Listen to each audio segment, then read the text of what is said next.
నమస్తే welcome to four sides TV up front news నేను మీ సంపత్ కుమార్ ముందుగా బులెటిన్లో హెడ్లైన్స్ చూద్దాం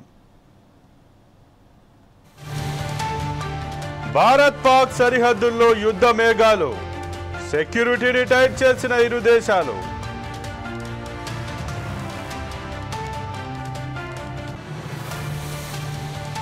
పాక్ పై భారత్ ఆంక్షల అస్త్రం ప్రతీకార చర్యలకు దిగుతున్న దాయాది దేశం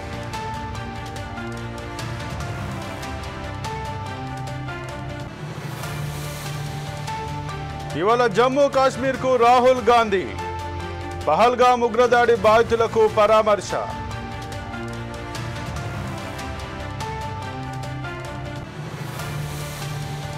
నేటి నుంచి హైదరాబాద్లో భారత్ సమ్మిట్ హాజరు కానున్న 100కు పైగా దేశాల ప్రతినిధులు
సరిహద్దుల్లో యుద్ధ మేఘాలు కమ్ముకుంటున్నాయి. పహల్గామ్లో పర్యాటకులపై ఉగ్రదాడి నేపథ్యంలో భారత్ పాక్ నడుమ ఉద్రిక్తతలు తారస్థాయికి చేరుతున్నాయి. ప్రస్తుత పరిస్థితులు చూస్తుంటే దాయాదీల మధ్య యుద్ధం తప్పదా అన్న సందేహమే కలుగుతోంది. జమ్మూ కాశ్మీర్ పహల్గామ్లో 28 మంది పర్యాటకులను ఉగ్రవాదులు అతి కిరాతకంగా కాల్చి చంపిన ఘటనను భారత్ సీరియస్గా తీసుకుంది. ఈ ఉగ్రదాడి తర్వాత పాకిస్తాన్కు భారత్ ఊహించని షాకులు ఇస్తోంది. ఆంక్షల అస్త్రాన్ని ప్రయోగిస్తోంది. సీమాంతర ఉగ్రవాదానికి ముగింపు పలికే వరకు పాక్తో సింధు నదీ జలాల ఒప్పందం నిలిపివేసింది. భారత్ పాకిస్తాన్లోని ఇరు దేశాల హై కమిషన్ కార్యాలయాల్లో సిబ్బంది సంఖ్యను 55 నుంచి 30కి తగ్గించింది. అలాగే సార్క్ వీసా మినహాయింపు పథకం ద్వారా మన దేశంలో పర్యటిస్తున్న పాకిస్తాన్ జాతీయులకు అనుమతులను రద్దు చేసింది. వచ్చే నెల 1వ తేదీలోగా దేశం వదిలి వెళ్లిపోవాలని ఆదేశాలు జారీ చేసింది. పాకిస్తాన్ బార్డర్ వెంట అప్రమత్తంగా ఉండాలని భారత సైన్యానికి సూచించింది. భారత్లోని పాకిస్తాన్ దౌత్య కార్యాలయాల్లో పనిచేస్తున్న ఆ దేశ సైనిక సిబ్బంది అధికారులను అవాంఛిత వ్యక్తులుగా ప్రకటిస్తూ నిర్ణయం తీసుకుని వారు దేశం వీడి వెళ్లేందుకు వారం రోజుల గడువు విధించింది.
పహల్గాం దాడి నేపథ్యంలో బుధవారం రాత్రి ప్రధాని మోడీ అధ్యక్షతన కేంద్ర భద్రతా వ్యవహారాల కేబినెట్ కమిటీ భేటీ అయింది. ఈ మీటింగ్లో పలు కీలక నిర్ణయాలు తీసుకుంది.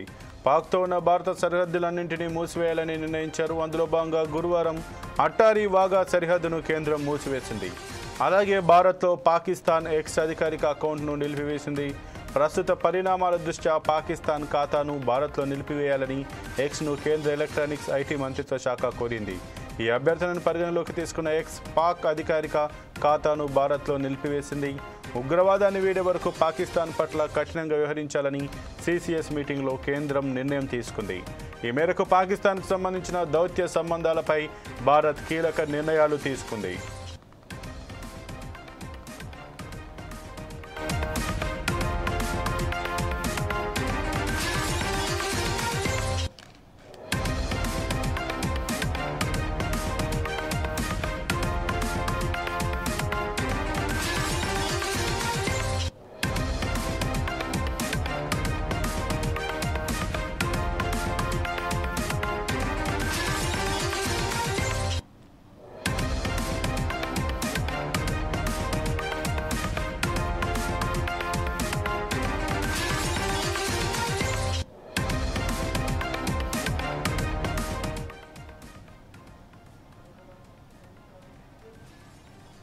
అయితే భారత్ ఆంక్షలపై దాయాది దేశం కూడా ప్రతీకార చర్యలకు దిగింది. భారత్ తీసుకున్న దౌత్య నిర్ణయాల నేపథ్యంలో పాక్ ప్రధాని షెహబాజ్ షరీఫ్ నేతృత్వంలో ఆ దేశ సెక్యూరిటీ కమిటీ సమావేశమై కీలక నిర్ణయాలు తీసుకుంది.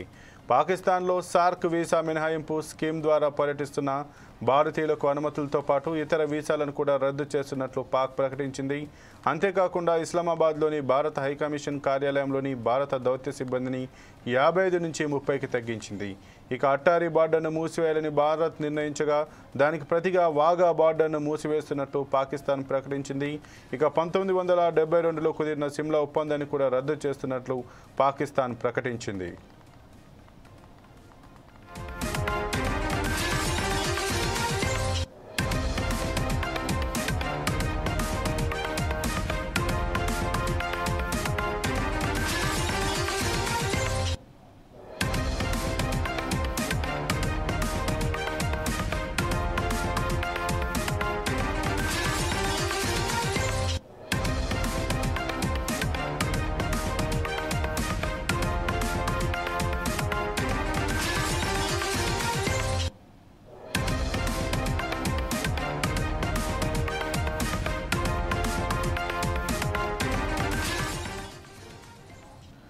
ఇక అంతేకాదు పాకిస్తాన్ గగనతలంలోకి భారత్కు చెందిన విమానాలు కానీ భారతీయ సంస్థలు నడుపుతున్న విమానాలు కానీ ప్రయాణించకుండా ఎయిర్ స్పేస్ను మూసివేస్తున్నట్లు ప్రకటించింది. అదే సమయంలో భారత్తో అన్ని రకాల వాణిజ్య సంబంధాలను తెగదెంపులు చేసుకోవాలని పాకిస్తాన్ నిర్ణయం తీసుకుంది. ఇక సింధు నది జలాల ఒప్పందాన్ని వెంటనే నిలిపివేస్తూ భారత్ తీసుకున్న నిర్ణయాన్ని పాక్ ఖండించింది. ఇది 24 కోట్ల పాకిస్తాన్ ప్రజలకు సంబంధించిన అంశమని తెలిపింది. సింధు జలాల ఒప్పందం ప్రకారం పాకిస్తాన్కు కేటాయించిన నీటిని మళ్లించడానికి లేదా ఆపడానికి చేసే ప్రయత్నాన్ని యుద్ధ చర్యగా పరిగణిస్తామని పాకిస్తాన్ స్పష్టం చేసింది. అలాంటి చర్యలను తిప్పికొడతామంటూ వెల్లడించింది. అలాగే పాకిస్తాన్ సైన్యానికి సెలవులు కూడా రద్దు చేస్తూ నిర్ణయం తీసుకుంది. సరిహద్దుల్లో యుద్ధ విమానాల మోహరింపు, క్షిపణి ప్రయోగాలకు రంగం సిద్ధం చేసుకుంది.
పాకిస్తాన్ కవ్వింపు చర్యలను తిప్పికొట్టేందుకు ఇండియా రెడీ అవుతోంది. ఈ నేపథ్యంలో అరేబియా సముద్రంలో క్షిపణి పరీక్షను విజయవంతంగా చేపట్టింది. నేవీకి చెందిన స్వదేశీ గైడెడ్ క్షిపణి విధ్వంసక నౌక ఐఎన్ఎస్ సూరత్ నుంచి స్విమ్మింగ్ టార్గెట్లను ఛేదించే సత్తా కలిగిన క్షిపణిని పరీక్షించింది. 70 కిలోమీటర్ల పరిధిలో టార్గెట్లను ఛేదించగలిగిన medium range surface to air మిసైల్ను పరీక్షించింది. ఈ సందర్భంగా లక్ష్యాన్ని అది అత్యంత ఖచ్చితత్వం ఛేదించిందని భారత నౌకాదళం వెల్లడించింది.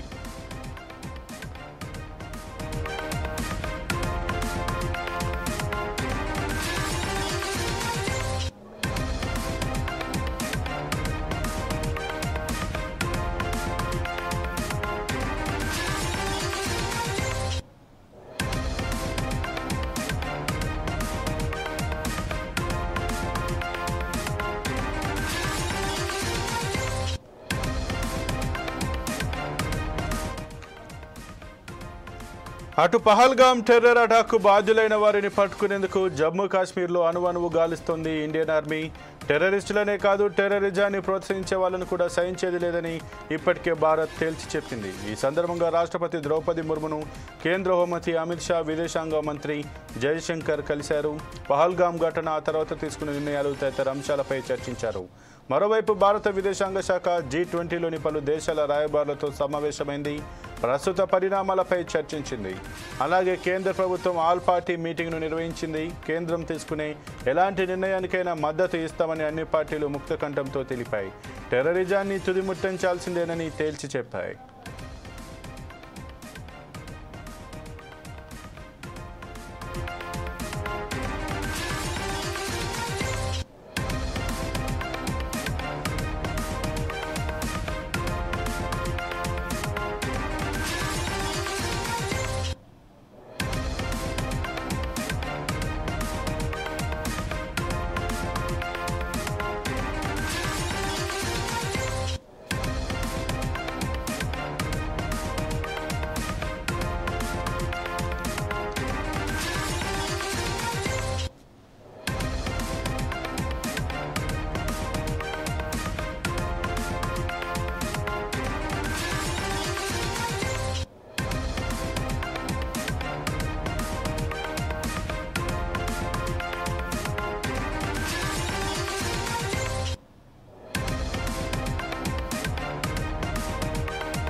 పాకిస్తాన్ కవ్వింపు చర్యలను తిప్పికొట్టేందుకు ఇండియా రెడీ అవుతోంది. ఈ నేపథ్యంలో అరేబియా సముద్రంలో క్షిపణి పరీక్షను విజయవంతంగా చేపట్టింది. నేవీకి చెందిన స్వదేశీ గైడెడ్ క్షిపణి విధ్వంసక నౌక ఐఎన్ఎస్ సూరత్ నుంచి సీ స్విమ్మింగ్ టార్గెట్లను ఛేదించే సత్తా కలిగిన క్షిపణిని పరీక్షించింది. 70 కిలోమీటర్ల పరిధిలో టార్గెట్లను ఛేదించగలిగిన medium range surface to air మిసైల్ను పరీక్షించింది. ఈ సందర్భంగా లక్ష్యాన్ని అది అత్యంత ఖచ్చితత్వంతో ఛేదించిందని భారత నౌకాదళం వెల్లడించింది. ఇక ఇదే అంశానికి సంబంధించి మరింత సమాచారం మా ఇన్పుట్ ఎడిటర్ శ్రీనివాస్ అందిస్తారు. శ్రీనివాస్, చెప్పండి, ఏదైతే మొన్న జరిగినటువంటి ఉగ్రదాడి తర్వాత ఇటు భారత్ అలాగే పాకిస్తాన్లో కూడా అటు యుద్ధ వాతావరణం, యుద్ధ మేఘాలు అయితే కమ్ముకున్నట్టుగా తెలుస్తుంది. ఇటు భారత్ పైన పాక్ ప్రతీకార చర్యలు తీసుకోవాలని చూస్తుంటే పాక్ పైన భారత్ కూడా ప్రతీకార చర్యలు, కవింపు చర్యలను తిప్పికొట్టాలని చూసినట్టుగా తెలుస్తుంది. దీని గురించి మీ దగ్గర ఉన్న పూర్తి సమాచారం ఏంటి? బార్డర్స్ లో ఇండియా పాకిస్తాన్ బార్డర్లో అయితే యుద్ధ మేఘాలు కమ్ముకున్నాయని చెప్పొచ్చు. ఎప్పుడైతే మనకి ఉగ్రదాడి జరిగిన నేపథ్యంలోనే భారత్ తీసుకున్న చర్యలతో వెంటనే పాక్ అప్రమత్తమై తమ మీద దాడి జరుగుతున్న ఒక భయాందోళనతోనే అప్పటి నుంచి కూడా సైనిక స్థావరాలను రెట్టింపు చేయడం, అదేవిధంగా సైనిక మోహరింపును పెంచడము, అదేవిధంగా యుద్ధ విమానాలు రెడీ చేయడం లాంటివన్నీ కూడా చేపట్టడం జరిగింది. అయితే అప్పటి వరకు కూడా భారత్ సైలెంట్ గానే ఉంది. ఎందుకంటే భారత్ వేచి చూసే ధోరణితోనే అవలంబిస్తూ వచ్చింది. ఎప్పుడైతే ఉగ్రదాడి తర్వాత చూస్తే మనము పరిస్థితులన్నీ కూడా మన దేశంలో తారుమారైన పరిస్థితి. ఖచ్చితంగా పాకిస్తాన్ చర్యలకు ఉపక్రమించాలని చెప్పేసి అన్ని వర్గాల ప్రజల నుంచి కావచ్చు, పార్టీ నుంచి కావచ్చు డిమాండ్ వస్తున్న నేపథ్యంలోనే భారత్ కొన్ని ఆంక్షలను విధించడం జరిగింది. అది కూడా పాకిస్తాన్లో ఇక్కడ ఉన్న పాకిస్తాన్ ఎవరైతే ఉన్నారో వాళ్ళంతా కూడా దేశం విడిచిపోవాలని చెప్పేసి, అదేవిధంగా ఇతర వీసాలు రద్దు చేయడంతో కావచ్చు, అదేవిధంగా పాక్ హై కమిషన్ ఇక్కడ నుంచి పంపించడం కావచ్చు, భారత్ సెక్యూరిటీ బార్డర్స్ ఏవైతుంటే బార్డర్లు అన్నింటినీ కూడా క్లోజ్ చేయడం కావచ్చు. సో ఇవన్నీ కూడా జరుగుతూ వచ్చాయి. తర్వాత మనకి ఎప్పుడైతే రాజ్నాథ్ సింగ్ మాట్లాడుతూ ప్రపంచం ఊహించని రీతిలో యాక్షన్ ఉండబోతుందని ఎప్పుడైతే చెప్పడం జరిగింది, అప్పుడే పాకిస్తాన్ లో వణుకు స్టార్ట్ అయిందని చెప్పొచ్చు. అప్పుడే వెంటనే యుద్ధ విమానాలను లాహోర్కు, రావల్పిండికి రప్పించడం, అదేవిధంగా బార్డర్స్ లో ఏవైతే భారత్ బార్డర్ లో ఉన్న పాకిస్తాన్ అవుతుందో అక్కడ అన్ని కూడా సెక్యూరిటీ, సైనిక మోహరింను పెంచడం లాంటివన్నీ చేస్తూ వచ్చారు. అయితే ఖచ్చితంగా భారత్ ఒక యాక్షన్ అయితే తీసుకోబోతుంది. మనం నిన్న ప్రధాని మోడీ మాట్లాడుతూ కూడా, బీహార్ సభలో మాట్లాడుతూ కూడా, ఎవరైతే తీవ్రవాదులు ఎక్కడున్నారో వాళ్ళు భూమి అంచున ఉన్నా సరే ఏది వెతికి పట్టుకుని వారి మీద చర్యలు ఖచ్చితంగా ఉంటాయి, వారి వెనుక ఎవరున్నారో ఆ దేశాలను కూడా ఖచ్చితంగా తాము శిక్షించబోతున్నామని చెప్పి స్పష్టం చేయడం జరిగింది. దీంతో అటు పాకిస్తాన్ కూడా అప్రమత్తమైంది. మరోవైపు చూసుకుంటే కనుక భారత్ ఎప్పుడైతే పాకిస్తాన్ ఇలాంటి కవ్వింపు చర్యలకు పాల్పడుతుందో వెంటనే కూడా భారత్ స్పందించడం జరిగింది.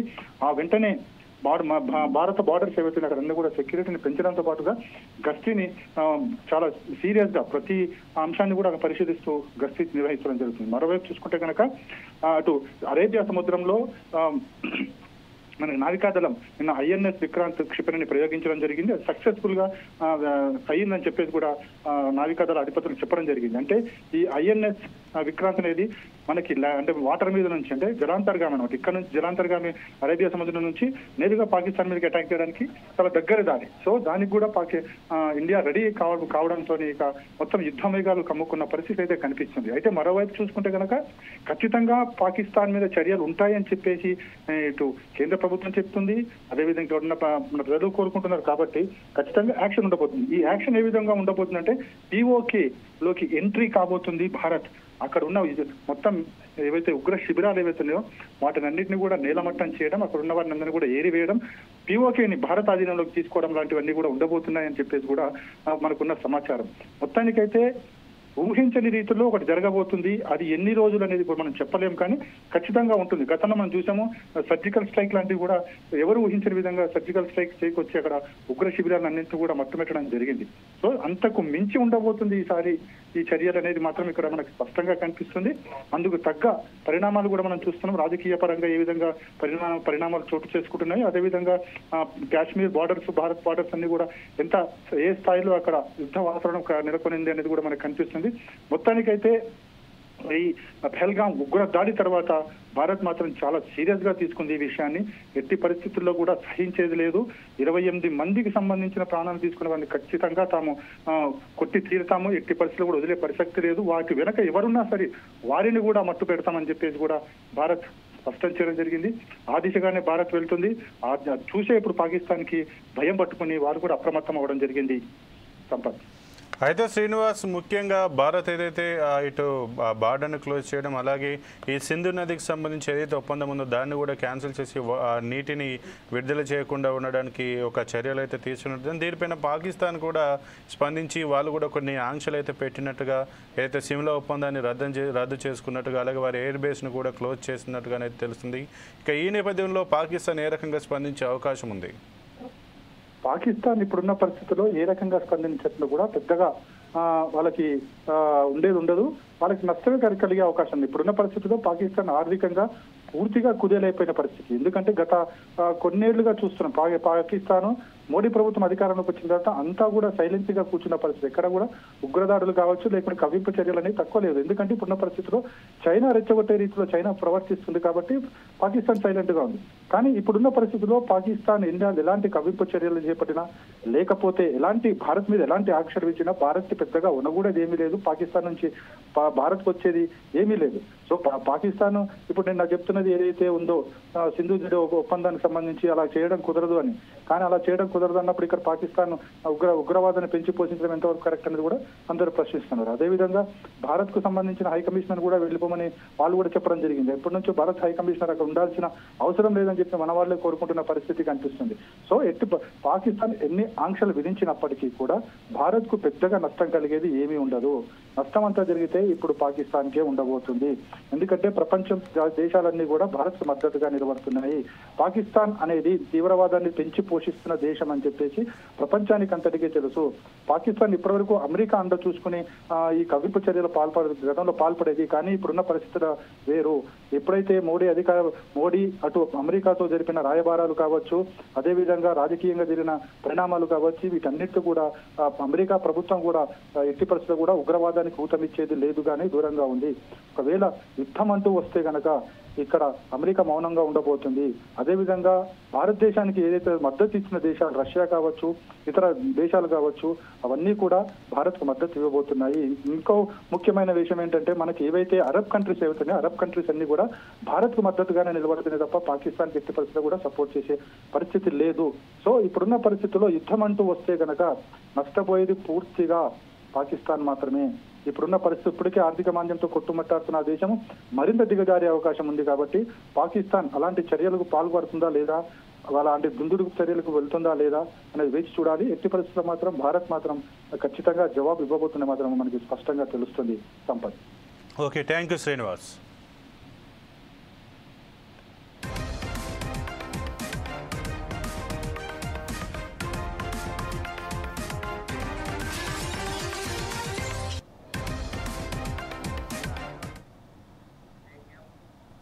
జమ్మూ కాశ్మీర్లోని పహల్గాం ప్రాంతంలో పర్యాటకులపై జరిగిన ఉగ్రవాద దాడిని తీవ్రంగా ఖండిస్తూ ఆల్విన్ కాలనీ డివిజన్లోని మహంకాళీ నగర్ చౌరస్తా అంబేద్కర్ విగ్రహం వద్ద బీఆర్ఎస్ పార్టీ సీనియర్ నాయకులు ఎర్రబెల్లి సతీష్ రావు ఆధ్వర్యంలో క్యాండిల్ ర్యాలీ నిర్వహించారు. దాడిలో ప్రాణాలు కోల్పోయిన వారికి ఘన నివాళులర్పిస్తూ వారి ఆత్మకు శాంతి కలగాలని మౌనం పాటించారు. ఉగ్రదాడిలో మృతి చెందిన 20 మంది పర్యాటకుల కుటుంబాలకు ప్రగాఢ సానుభూతి తెలియజేశారు. కుటుంబ సభ్యుల ముందు దారుణంగా హతమార్చడం కిరాతకమైన చర్య అని అన్నారు. ఇటువంటి చర్యలపై కేంద్ర ప్రభుత్వం తక్షణమే కఠిన చర్యలు తీసుకోవాలి అన్నారు. భవిష్యత్తులో ఇలాంటి సంఘటనలు మరలా జరగకుండా అన్ని రకాల జాగ్రత్తలు తీసుకోవాలని ప్రభుత్వాన్ని కోరారు. మా ఎయిర్పోర్ట్లో హుస్సేన్ భాయ్ అని మా ట్యాక్సీ డ్రైవర్ ఉండే ఎంకరేజ్ చేస్తున్నారు. ఎందుకంటే నేను ఫ్లైట్లో నుంచి ఆదుకోవాలి అండ్ ఆ మృతులకు ఆత్మశాంతి కలగాలని అండ్ కాన్స్టిట్యున్సీ ఆల్విన్ కాలనీ డివిజన్లో నిన్న అత్యంత దురదృష్టకరమైన సంఘటన జమ్మూ అండ్ కాశ్మీర్లో జరిగినది. పాల్గావ్ అనే ప్రాంతంలో మినీ స్విట్జర్లాండ్గా పిలువబడే ఆ ప్రాంతానికి వెహికల్ పోవు. ఆ ప్రాంతానికి పోవాలంటే గుర్రాల మీద పోవాలి లేదా ట్రెక్కింగ్ ద్వారా పోవాలి. అలాంటి ప్రాంతాన్ని ఎంచుకొని ముష్కరులు కావాలని అతి భయంకరంగా భార్యల ముందు భర్తలను చంపడము అండ్ పిల్లలను చంపడము, మీరు హిందూ అని, మీరు ముస్లిమా హిందూ అని ఐడి కార్డు చెక్ చేయడము అతి కిరాతకంగా చేసి పిల్లలను భయభ్రాంతులకు గురి చేసిండ్రు. ఆ మృతులను కుటుంబాలను అన్ని విధాల ఆదుకోవాలి అండ్ ఆ మృతులకు ఆత్మశాంతి కలగాలని అండ్ క్షతగ్రాతులు తొందరగా కోలుకోవాలని ఆ భగవంతుని ప్రార్థిస్తూ వారి కోసం ఇక్కడ మౌనం పాటించడం కొవ్వొత్తి ర్యాలీగా చేశాం. हम साथ है पूरा हिंदुस्तान आपका साथ है. ఆ ఫ్యామిలీస్కి ఏ విధంగా మనం ఏమి చేయమని గవర్నమెంట్ ఆఫ్ ఇండియా పిలిపిస్తే దానికి మేము ముందుంటామని అన్ని విధాలుగా ఆ కుటుంబాలను ఆదుకోవాలా. ఇలాంటి దురదృష్ట సంఘటన ఇంకోసారి జరగకుండా కేంద్ర ప్రభుత్వం టెర్రరిస్టులకు తగిన గుణపాఠం చెప్పాలా, పక్క దేశానికి కూడా తగిన గుణపాఠం చెప్పాలా. అన్ని విధాల మన దగ్గర నుంచి వాళ్ళతోటి ఇన్పుట్ అవసరం లేదు, మన ఎక్స్పోర్ట్ అవసరం లేదు. మనకు ఏదైతే వాళ్ళతో ఒప్పందాలు అన్నీ కూడా ముక్త కంఠంతో అన్నింటినీ క్యాన్సిల్ చేసుకొని ఏకఛత్రంగా ఇంకొకసారి ఈ కిరాతకమైన చర్య చేసిన దేశానికి తగిన గుణపాఠం చెప్పాలని కోరుకుంటూ ఆ కుటుంబాలను మనం అన్ని విధాలు ఆదుకొని వారి ఆత్మకు శాంతి కలగాలని కోరుకుంటూ ఆ భగవంతుని ప్రార్థిస్తున్నాం. కాన్స్టిట్యున్సీ ఆల్విన్ కాలనీ డివిజన్లో నిన్న అత్యంత దురదృష్టకరమైన సంఘటన జమ్మూ అండ్ కాశ్మీర్లో జరిగినది. పాల్గావ్ అనే ప్రాంతంలో మినీ స్విచ్ ఉగ్రవాద దాడులకు హైదరాబాద్ నగర వాసులు బాధితులేనని అన్నారు జనసేన పార్టీ ప్రధాన కార్యదర్శి ఎమ్మెల్సీ నాగబాబు. ఉగ్రదాడుల ప్రభావం దాని పర్యవసనానికి సంబంధించి హైదరాబాద్ నగర వాసులకు అవగాహన అనుభవం ఉందన్నారు. గతంలో గోకుల్ చాట్, దిల్సుఖ్ నగర్ తదితర ప్రాంతాల్లో జరిగిన దుశ్చర్యల్లో మృతి చెందిన వారి కుటుంబ సభ్యులు ఇప్పటికే రోధిస్తూనే ఉన్నారని గుర్తు చేసుకున్నారు. జమ్మూ కాశ్మీర్లో పర్యాటకులపై ఉగ్రవాద దుశ్చర్యను ఖండిస్తూ హైదరాబాద్ నిజాంపేట క్రాస్ రోడ్డు వద్ద జరిగిన నిరసన కార్యక్రమంలో ఆయన పాల్గొన్నారు. పాకిస్తాన్ ప్రేరేపిత ఉగ్రవాదులు ఎక్కడ ఉన్నా వెంటాడి మరీ కఠినంగా శిక్షించాల్సిన అవసరం ఉందన్నారు. భారత ప్రభుత్వం ఖచ్చితంగా ప్రతీకారం తీర్చుకుంటుందని చెప్పారు. గోకుల్ చాట్ కానీ, లుంబిని పార్క్ బ్లాస్ట్ కానీ, అదేవిధంగా అదేది సాయిబాబా దిల్సుఖ్ నగర్ సాయిబాబా టెంపుల్ జరిగినాయి. ఇలా మన హైదరాబాద్లో మన అందరికీ కూడా టెర్రరిజం తాలూకు ఇంపాక్ట్ ఏంటో ఇక్కడ ఉన్న ప్రతి ఒక్కరికి ఎంతో కొంత ఇంపాక్ట్ అయ్యింది తెలుసుంటుంది. మన అదృష్టం ఏంటంటే కంట్రీలో ఎక్కడ కూడా చాలా కాలంగా బీజేపీ ఆధ్వర్యంలో జరుగుతున్నటువంటి ఒక ప్రభుత్వం చాలా వరకు టెర్రరిజాన్ని కంట్రోల్ చేసిన ఈ కాశ్మీరు ఈ బార్డర్లో జరుగుతున్న టెర్రరిజాన్ని కొన్నిసార్లు మిస్ అయింది. ఎక్కువగా ఈ టెర్రరిజం ఎఫెక్ట్ అయ్యేది బార్డర్లో ఉన్నటువంటి మన ఆర్మీ వాళ్ళు. సరే, ఆర్మీ అంటే యుద్ధం చేస్తుంది కాబట్టి మనకు ఒక నమ్మకం ఉంటుంది, వాళ్ళతో వాళ్ళ ప్రాణాలు పోయినా సరే వాళ్ళు యుద్ధం చేయగలరు. సో వాళ్ళ మీద మనకి ఒక సానుభూతి, ఒక రెస్పెక్ట్ ఉన్నా కూడా వాళ్ళు కూడా వారియర్స్ కదా అనేది ఒక చిన్న ధైర్యం ఉండేది మనకి. సో వాళ్ళు యుద్ధం చేయగలిగే సత్తా ఉన్నవాళ్ళు. కానీ బెల్గాంకి వెళ్ళినటువంటి టూరిస్టులు వాళ్ళు మామూలు మనలాంటి వాళ్ళకి ఈ టెర్రరిజం తాలూకు ఇంపాక్ట్ కానీ లేకపోతే ఆ గన్స్, వాటి బుల్లెట్స్ వెంటనే తప్ప కళ్ళారా చూసినటువంటి వ్యక్తులు సామాన్యుల్లో చాలా తక్కువ మంది ఉంటారు. అలాంటిది వాళ్ళు ఎంత భయోత్పాదానికి, ఎంత డ్రామాకి గురై ఉంటారో మనకు అర్థం చేసుకోవాలి. 8 మంది చనిపోవడం చాలా బాధాకరం. మా జనసేన జమ్మూ కాశ్మీర్ పహల్గామ్ టెర్రర్ అటాక్ను యావత్ దేశం తీవ్రంగా ఖండిస్తోంది. ముష్కర దాడిలో అసూలు బాల్సిన అమాయకుల ఆత్మకు శాంతి చేకూరాలంటూ వారికి నివాళులర్పిస్తోంది. ఉగ్రదాడిని ఖండిస్తూ మహబూబ్ నగర్ జిల్లా దేవరకద్ర నియోజకవర్గం ముచ్చింతల గ్రామంలో కొవ్వొత్తుల ప్రదర్శన నిర్వహించారు. అమరులైన వారికి నివాళులర్పించారు గ్రామస్తులు.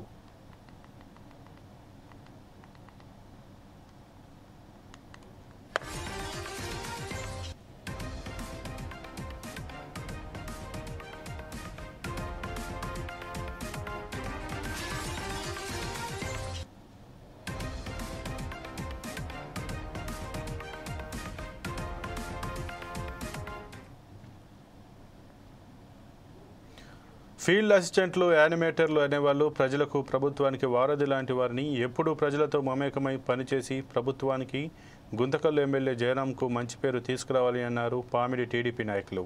ఫీల్డ్ అసిస్టెంట్లు, యానిమేటర్ల పనితీరుపై ప్రతి గ్రామంలో 3 నెలలకు ఒకసారి సమీక్షించడం జరుగుతుందన్నారు. ప్రజల కోసం సక్రమంగా పనిచేసి ప్రజలకు అందుబాటులో ఉండాలని కోరారు.